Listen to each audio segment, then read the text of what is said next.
অসময়ে আগ্রাসী হয়ে উঠেছে ব্রহ্মপুত্র নদ। প্রতিদিন এভাবেই ভাঙছে গাইবান্ধার সুন্দরগঞ্জ উপজেলার শ্রীপুর ইউনিয়নের 2 কিলোমিটার এলাকার বাড়িঘর ও আবাদি জমি। স্থানীয়রা জানান, হঠাৎ ভয়াল রূপ ধারণ করেছে ব্রহ্মপুত্র নদের শ্রীপুর ইউনিয়নের পুটিমারি গ্রাম থেকে দত্তের খামার গ্রাম পর্যন্ত 2 কিলোমিটার এলাকা। অব্যাহত ভাঙনে এরই মধ্যে বসতভিটা সহ সব হারিয়ে অর্ধশতাধিক পরিবার মানবেতর জীবনযাপন করছে। নদীগর্ভে চলে গেছে শতাধিক একর ফসলি জমি। এতে ভাঙন আতঙ্কে দিন কাটাচ্ছে নদীপাড়ের মানুষ।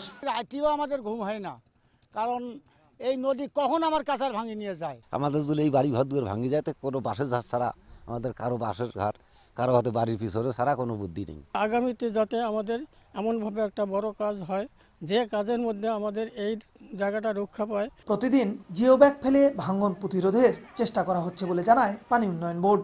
1800 মিটার জায়গায় দত্তের খামার থেকে পুটিমারি পর্যন্ত ব্যাপকভাবে নদী ভাঙন দেখা দেয়।